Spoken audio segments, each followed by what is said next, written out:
Hi കൂട്ടുകാരെ, ഇതെന്താണെന്ന് നിങ്ങൾക്ക് എല്ലാവർക്കും അറിയായിരിക്കും അല്ലേ? കാണുമ്പോൾ തന്നെ ഇതാണ് നമ്മൾ വീട്ടിലുണ്ടാക്കിയ ബട്ടർ. കുട്ടികളായിരുന്നപ്പോഴും ഇതൊക്കെ വീട്ടിൽ ചെയ്തുകൊണ്ടിരുന്ന കാര്യങ്ങളാണ്. അന്ന് നമുക്കറിയാലോ കുട്ടികൾക്ക് അതൊന്നും ശ്രദ്ധയുണ്ടാവില്ല എന്ന്.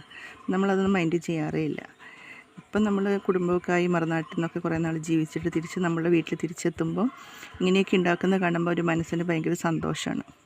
അപ്പോൾ എനിക്കിത് കണ്ടപ്പോൾ ഒരുപാട് സന്തോഷം തോന്നി. അപ്പോൾ ഞാൻ വിചാരിച്ചൊരു കുഞ്ഞു വീഡിയോ ആയിട്ട് എടുക്കാമെന്ന്.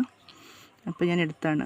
അപ്പം ഈ വേനൽക്കാലം ആയതുകൊണ്ട് രാവിലെ തന്നെ കലക്കിയാലാണത് ഇങ്ങനെ കിട്ടുള്ളൂ. അല്ലെങ്കിൽ കുറച്ച് ഞാൻ മെൽറ്റായി പോകും ചൂടായി കഴിയുമ്പം. ഇങ്ങനെ എടുക്കാൻ പറ്റില്ല. അപ്പോൾ ഇത് രാവിലെ തന്നെ വീട്ടിലെ പശുവിൻ്റെ പാലൊഴിച്ചിട്ടുണ്ടാക്കിയ തൈരിൽ നിന്ന് എടുത്താണ്. അപ്പം നല്ല പ്യുവർ സാധനമാണ്. അപ്പോൾ അതുണ്ടാക്കിയപ്പോൾ ഞാനൊരു കുഞ്ഞു വീഡിയോ ആയിട്ട് എടുത്തു. അപ്പോൾ എനിക്കിതൊക്കെ കാണുന്നത് ഭയങ്കര സന്തോഷമാണ്. ഞാൻ കൃഷികളെയും കിളികളെയും ഒക്കെ ഇഷ്ടപ്പെടുന്ന ഒരാളാണ്, മൃഗങ്ങളെയൊക്കെ. അപ്പോൾ ഞാൻ ഇങ്ങനത്തെ കാര്യങ്ങൾ